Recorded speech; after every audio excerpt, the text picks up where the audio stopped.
Programming language അല്ലെങ്കിൽ അതിന്റെ code പഠിക്കാൻ ശ്രമിക്കുമ്പോൾ ഒരു ബുദ്ധിമുട്ടിനെ കുറിച്ചാണ് ആദ്യം പറഞ്ഞത്. ഇനി നമുക്ക് ഈ പ്രോഗ്രാമിംഗ് ലാംഗ്വേജ് പഠിക്കണം അല്ലേ? പ്രോഗ്രാമിംഗ് ലാംഗ്വേജുകൾ സത്യത്തിൽ 3 തരമുണ്ട്. Okay. Machine language, assembly language, high level language. ഇതില് ചില ടെക്സ്റ്റ് ബുക്കുകളും ചില റെഫറൻസ് മെറ്റീരിയൽ അനുസരിച്ച് ഈ അസംബ്ലി ലെവൽ ലാംഗ്വേജും മെഷീൻ ലാംഗ്വേജിനും കൂടെ ഒരുമിച്ച് ലോ ലെവൽ ലാംഗ്വേജ് എന്ന് വിളിക്കാറുണ്ട്. മറ്റു ചിലത് മെഷീൻ ലാംഗ്വേജിനെ മാത്രം ലോ ലെവൽ എന്ന് വിളിക്കാറുണ്ട്. അത് ഓരോ ടെക്സ്റ്റ് ബുക്ക് അനുസരിച്ച് വേരിയേഷൻ വരും. ബ്രോഡായിട്ട് നമുക്ക് ഇങ്ങനെ മൂന്നെണ്ണമാണ് ഉള്ളത്. ഓക്കെ. ഇതിൽ മെഷീൻ ലാംഗ്വേജ് എന്ന് പറയുന്നത് കറക്റ്റ് കമ്പ്യൂട്ടറിന്റെ ആർക്കിടെക്ചർ അല്ലെങ്കിൽ കറക്റ്റ് കമ്പ്യൂട്ടറിന്റെ ഹാർഡ്വെയറിലേക്ക് വരുമ്പോൾ ഉള്ള 01 എന്ന് പറഞ്ഞ് നമ്മൾ നൊട്ടേറ്റ് ചെയ്യുന്ന ബൈനറി ലാംഗ്വേജ് ആണ് ഈ മെഷീൻ ലാംഗ്വേജ്. ഓക്കെ. പക്ഷേ മെഷീൻ ലാംഗ്വേജ് മെഷീൻസിന് അല്ലെങ്കിൽ കമ്പ്യൂട്ടറിന് അല്ലെങ്കിൽ കമ്പ്യൂട്ടറിന്റെ സിസ്റ്റത്തിന് ഏറ്റവും നന്നായി മനസ്സിലാവുന്നത് ഈ 01 ആണ്.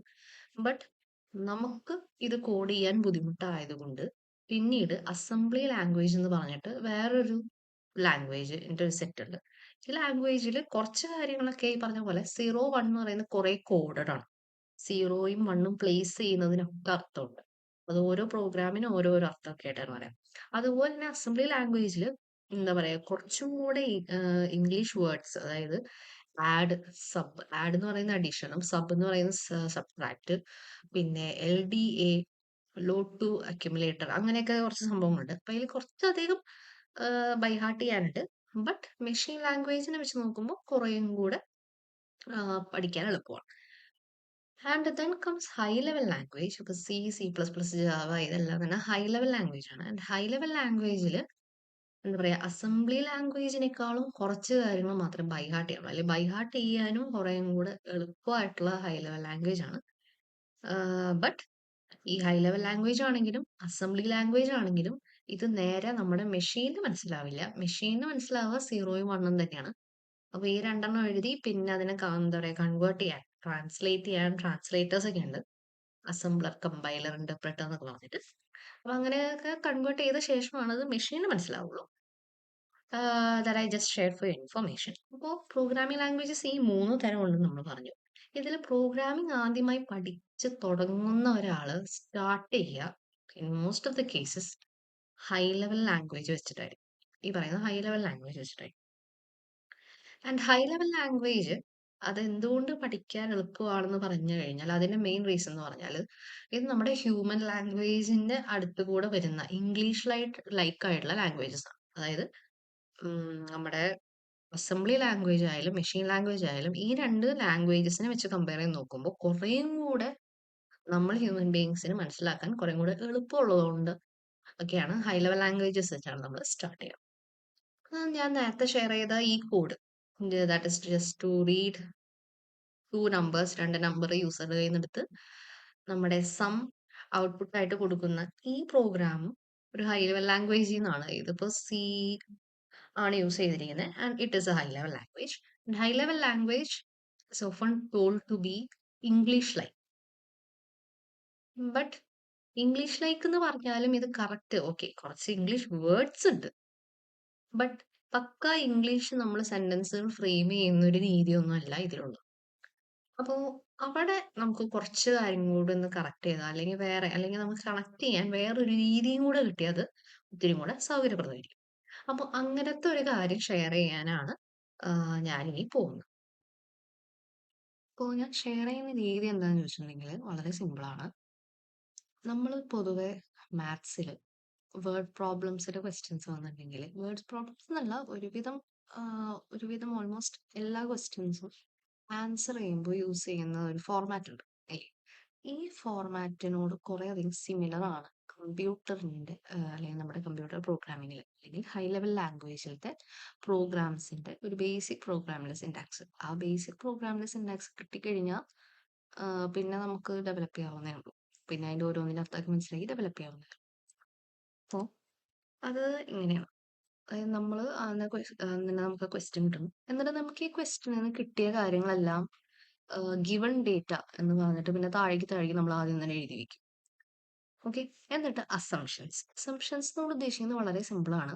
നമുക്കിപ്പോ ഒരു നമ്പറാണ് കണ്ടുപിടിക്കേണ്ടതെങ്കിൽ നമ്മൾ ഇങ്ങനെ പൊതുവെ എഴുതി വെക്കാറുണ്ട് let X B the number two be found. അല്ലെങ്കിൽ ഇത്തിരി കൂടെ ഹയർ ആയിട്ട് മറ്റേ ഡിഫറൻസിയേഷൻ കാര്യങ്ങളൊക്കെ പഠിക്കുന്ന സമയത്താണെങ്കിൽ വലിയൊരു എക്സ്പ്രഷൻ, ഇതിപ്പോൾ ഒരു വലിയ എക്സ്പ്രഷന്റെ എക്സാമ്പിൾ ആയിട്ടാണ് വെച്ചിരിക്കുന്നത്. ഈ വലിയ എക്സ്പ്രഷൻ ഓരോ തവണയും നമുക്ക് എടുത്തെഴുതുമ്പോൾ എന്താ പറയുക, തെറ്റാനുള്ള ചാൻസുകൾ കൂടുതലാണ്. അതിന് പകരം നമുക്ക് വേണമെങ്കിൽ അതിനെ ഒരു വേറെ ഏതെങ്കിലും അക്ഷരം പിയോ ക്യൂവോ എന്തെങ്കിലും വെച്ചിട്ട്, എന്നിട്ട് ആ പിയുമേയും ക്യൂമേയും ഉള്ള വേറെ വല്ല ഇക്വേഷൻസ് ഉണ്ടെങ്കിൽ അത് സോൾവ് ചെയ്ത് അതിന്റെ സിംപ്ലസ്റ്റ് ഫോമിൽ ആക്കിയ ശേഷം നമുക്ക് എന്ത് ചെയ്യാം, ഈ വലിയ എക്സ്പ്രഷൻ തിരിച്ച് സബ്സ്റ്റിറ്റ്യൂട്ട് ചെയ്തിട്ട് നമുക്ക് ആൻസറിലേക്ക് വരാം. അപ്പോൾ അധികം കൺഫ്യൂഷൻ ഇല്ലാണ്ട് എഴുതിയെടുക്കുമ്പോൾ തെറ്റാണ്ടൊക്കെ ഇരിക്കാൻ യൂസ് ചെയ്യുന്ന കാര്യമാണ്. പിന്നെ നമ്മൾ എന്ത് ചെയ്യും, നമുക്ക് നമ്മൾ പഠിച്ചിട്ടുള്ള ഇക്വേഷൻസ്, അതായത് ആക്ച്വൽ ഫോർമുല അല്ലെങ്കിൽ കൺസെപ്റ്റ്സ് വെച്ചിട്ട് ഇത് സോൾവ് ചെയ്യും. എന്നിട്ട് finally the required number is എന്ന് പറഞ്ഞിട്ട് സ്റ്റേറ്റ് ചെയ്ത് ഉത്തരം എഴുതും. അല്ലേ? ഒരു ബേസിക് പ്രോഗ്രാം, അതായത് ഹൈ ലെവൽ ലാംഗ്വേജിൽ നമ്മൾ usually high level language start ചെയ്യുക. അങ്ങനെ എഴുതുന്ന ഇതിലത്തെ പ്രോഗ്രാമും ഇതുപോലെ തന്നെ ഒരു സ്ട്രക്ചറാണ്. ഇനി ഈ പറയുന്ന കാര്യത്തിനൊപ്പം ഒരു 2, 3 കാര്യങ്ങൾ അഡീഷണൽ ഉണ്ട്. മാൻഡേറ്ററി അല്ല, ബട്ട് അഡീഷണൽ ആയിട്ടുള്ള കാര്യങ്ങൾ നമ്മൾ കൊടുക്കാറുണ്ട്. ഈ മാത്തമാറ്റിക്കൽ പ്രൊസീജിയർ നമ്മൾ സാധാരണ വേർഡ് പ്രോബ്ലംസിന് എഴുതുമ്പോൾ നമ്മൾ കുറച്ച് കാര്യങ്ങളോട് കൊടുക്കും. ഈ 3 കാര്യങ്ങളാണത്. 1, 2, 3. അപ്പോ ആദ്യത്തെ കാര്യം എന്ന് പറഞ്ഞാല് വലിയ ഏതെങ്കിലും തിയറം വിത്ത് പ്രൂഫ്. അങ്ങനെ ഏതെങ്കിലും ഒരു തിയറം അല്ലെങ്കിൽ പ്രൂഫോട് കൂടിയ ഒരു തിയറം ഒക്കെ യൂസ് ചെയ്തിട്ടാണ്, അല്ലെങ്കിൽ അതിനെ അടിസ്ഥാനപ്പെടുത്തിയിട്ടാണ് നമ്മൾ ഈ പ്രോബ്ലം സോൾവ് ചെയ്യുന്നതെന്നുണ്ടെങ്കിൽ നമുക്കിത് ഏത് നേരവും ഈ തിയറവും പ്രൂഫും എഴുതി വെക്കുന്നതിനേക്കാളും സൗകര്യം ഈ തിയറിയും പ്രൂഫും എല്ലാം മുന്നിലത്തെ ഏതെങ്കിലും 1, 2 പേജിൽ എഴുതി വെക്കുക. എന്നിട്ട് ആ പേജിലേക്ക് റെഫർ ചെയ്യുക എന്ന് പറഞ്ഞ് ഒന്ന് എഴുതി വെക്കുന്നതാണ് സൗകര്യം. നമുക്കത് ഇടയ്ക്കിടയ്ക്ക് എഴുതുക എന്ന് പറഞ്ഞിട്ടുണ്ടെങ്കിൽ പിന്നീട് നമ്മൾ ഓരോ വേർഡ് പ്രോബ്ലം സോൾവ് ചെയ്യുമ്പോഴും, അല്ലെങ്കിൽ ഏത് പ്രോബ്ലം സോൾവ് ചെയ്യുമ്പോൾ നമ്മൾ ആ സോൾവ് ചെയ്യുന്നതിന് ഒരുപാട് ലെങ്ത് എടുക്കും. ഇത് എല്ലാത്തിനും വരില്ല. ഇതുപോലത്തെ ഏതെങ്കിലും തിയറമോ എന്താ പറയാ പ്രൂഫൊക്കെ വരുമ്പോൾ മാത്രമേ നമ്മൾ യൂസ് ചെയ്യുള്ളൂ. എന്നിരുന്നാലും അതൊരു ഓപ്ഷനാണ്. പിന്നുള്ളൊരു കാര്യം എന്ന് പറഞ്ഞാൽ നമ്മൾ യൂഷ്വലി ചെയ്യുന്ന ഒരു കാര്യം എന്ന് പറഞ്ഞാൽ ഒരുപാട് സ്റ്റെപ്പ് വെച്ച് സോൾവ് ചെയ്യാനുള്ളൊരു ക്വസ്റ്റ്യൻ ആണെങ്കിൽ നമ്മൾ ഏറ്റവും ആദ്യം തന്നെ ഇമ്പോർട്ടന്റ് ആയിട്ട് യൂസ് ചെയ്യുന്ന ഇക്വേഷൻസ് ഒക്കെ എവിടെയെങ്കിലുമൊക്കെ എഴുതി വെച്ചിട്ട് അതിനെ എ എന്നും ബി എന്നോ അല്ലെങ്കിൽ ചിലർ 1, 2 എന്നൊക്കെ പറഞ്ഞിട്ടുണ്ടാവും. ഇക്വേഷൻ 1, ഇക്വേഷൻ 2 എന്നൊക്കെ പറഞ്ഞ് ലേബൽ ചെയ്യാറുണ്ട്. എന്നിട്ട് ഇത് യൂസ് ചെയ്യുന്നിടത്ത് substituting in equation 1 or according to എന്നൊക്കെ പറഞ്ഞ് എഴുതുന്ന ഒരു പരിപാടിയുണ്ട്. ഇതും ഓപ്ഷണൽ ആണ്.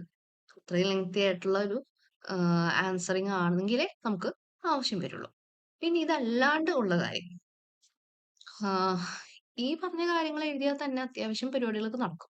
അല്ലാണ്ട് തന്നെ നമുക്ക് പിന്നീട് എപ്പോഴെങ്കിലും റെഫർ ചെയ്യുമ്പോൾ കുറെ അധികം നാളുകൾക്ക് ശേഷമൊക്കെ നോക്കുമ്പോൾ നമുക്ക് പ്രത്യേകിച്ച് ഒന്നും പെട്ടെന്ന് മനസ്സിലായിക്കൊള്ളണമെന്നില്ല. അങ്ങനെയാണെന്നുണ്ടെങ്കിൽ വായിക്കുന്ന ആൾക്കാർക്ക് വെറുതെ നമ്മൾ ബ്രാക്കറ്റിൽ കുറച്ച് അഡീഷണൽ പോയിന്റ്സും കൂടി ഉൾപ്പെടുത്തി വെക്കും.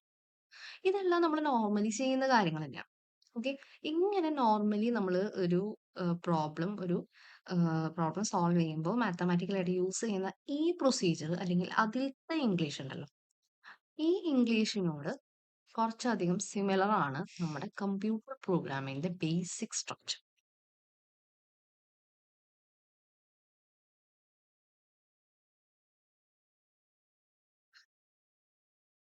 ഇതിൽ ഇപ്പോൾ ഇവിടെ ഈ ടേബിളിൽ തന്നിരിക്കുന്ന എന്താണെന്ന് ചോദിച്ചിട്ടുണ്ടെങ്കിൽ ഈ ഇപ്പുറത്തെ കോളം, അതായത് ഇതിലത്തെ ഫസ്റ്റ് കോളം നമ്മൾ ഇത്രയും നേരം ഡിസ്കസ് ചെയ്ത സെയിം കാര്യങ്ങൾ തന്നെയാണ് എഴുതിയിരിക്കുന്നത്.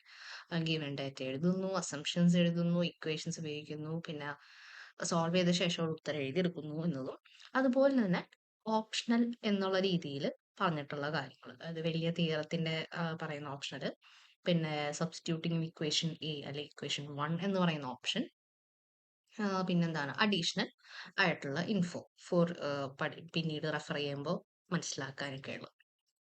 ഓക്കെ. ഇപ്പുറത്ത് ലാസ്റ്റ് കൊടുത്തിട്ടുള്ള കോളം എന്ന് പറയുന്നത് ഇവിടെയുള്ള കാര്യങ്ങളുമായിട്ട് സിമിലർ ആണ് എന്നാണ് നമ്മൾ നേരത്തെ പറഞ്ഞത് അല്ലേ.